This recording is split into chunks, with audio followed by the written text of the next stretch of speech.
Hello and welcome back. I am Damien with Project Omnia, and today I am here to hit you with another opinion and discussion video. This one's going to be a bit more light and definitely the most off the cuff of all the videos I've done so far, and this is going to be on anime that hit me differently. And what I mean by hit me differently is just they impacted me in some significant type of way. And so I've gotten 5 here that I'm going to talk about, and I'm going to do my best to summarize how they hit me specifically in about a 10-minute time frame.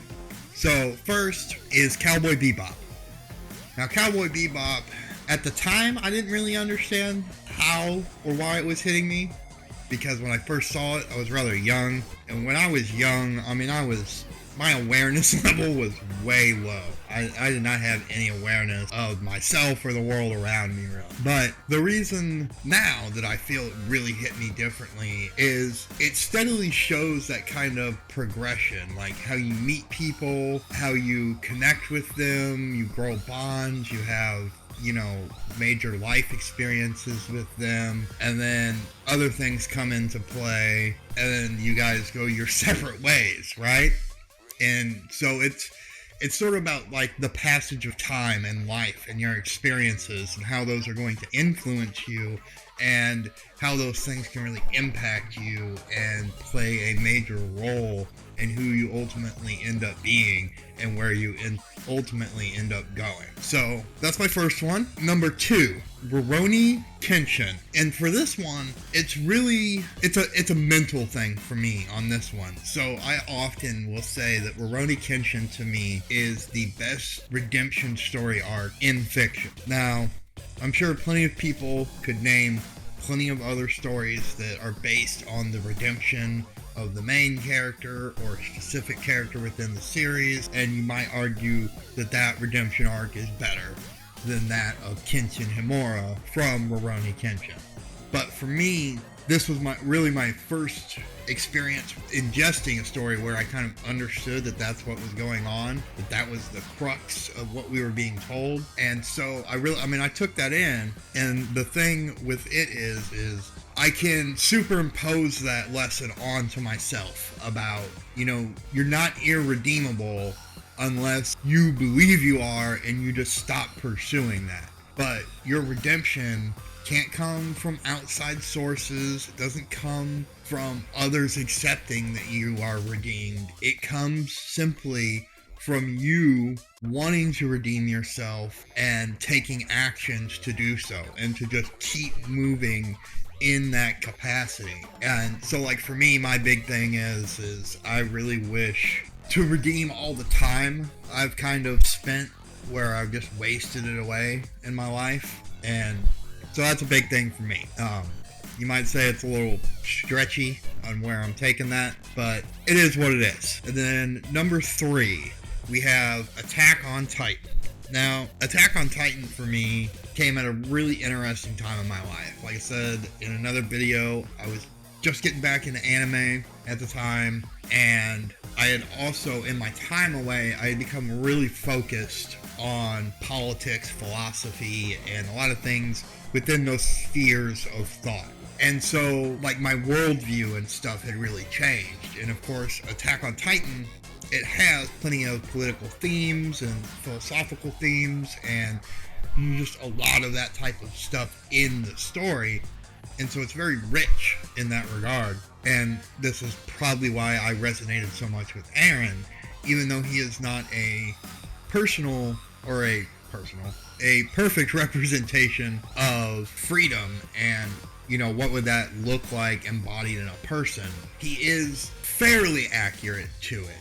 So the way that I like to think about it is that for me, the impact and how it hit me, how Attack on Titan hit me differently, was the fact that it helped me apply a lot of the type of thinking and things like that I had been doing for the real world for a couple of years now to fictional worlds that had that type of story elements and narratives in them. So it allowed me, that's where I really started having much better understandings of stories was around that time. And I attribute my time away to that, but Attack on Titan was really my first experience since that.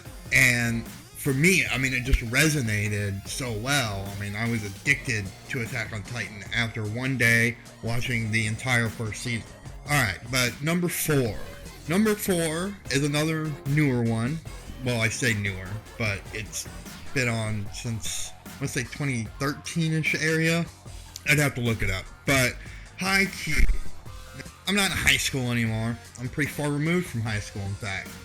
And I'm also pretty far removed from my teenage years, or the years in which I did compete competitively. So this one is a little odd, but it's an example of that vicarious escapism I was talking about in my video about why we love storytelling. And the thing is so I remember when I used to play baseball, and now I really only played Little League. By the time I got to high school and stuff where there were school teams, I was no longer interested in being on a team and stuff like that. But I was about the middle level for competitiveness on the competitive kind of tier and competitive nature of things, right? So, like, I wanted to win, and I was willing to some degree to put in the work to win. But aside from one of the years that I played, I wasn't ever really surrounded by people like that. People were just playing to play and to have fun and all this. And to me, it wasn't fun if I wasn't winning, or at least I wasn't being competitive. And so Haikyuu really gave me that experience again, except it gave me the experience I kind of always wanted when I was still playing sports, but didn't really get except for that one year. So that's how Haikyuu hit me differently than others. It was also my first sports anime. But the final one is Vinland Saga. Now, Vinland Saga, so far there was only one season. Season 2 was announced pretty recently, within the last 2 months. And for me, I actually have some reactions to the series up on the channel. But my big thing with Vinland Saga is, in terms of anime, it's definitely my first true seinen. Now, I know I've heard people say Cowboy Bebop is a seinen, but I'm just going to say Vinland Saga is my first one. So, it's really my first experience with Japanese anime where there is a heavier focus on adult themes and stuff like that, and more on the narrative. So, like, it's not all about the action. And yeah, there was plenty of action in season 1, but there's also plenty of slowdown times where you're just getting information, characters were interacting, pieces were moving, and the pieces were being set up for the next kind of action scene. But, of course, based upon how season 1 ended, I really don't expect too much action in the coming arcs, but we'll see how that goes. And another thing with it for me is Attack on Titan, as I mentioned previously, was such a big deal for me, and I got so hooked to it that its manga has ended, its anime is coming to an end, and basically I've been looking for a story that is quote-unquote going to replace Attack on Titan, because there's going to be like this massive hole left in my soul from a lack of Attack on Titan. And Vinland Saga in one season has proven to me that it can fill as much of that void as possible. And so I really, really am looking forward to that. But that is my list of 5 anime that have hit me differently. Let me know what you guys thought down in the comments below. Like this video if you enjoyed what you saw. Leave a comment. Subscribe if you're new. And if you want, my PayPal will be down in the description below. And I will see you all in the next video. Peace.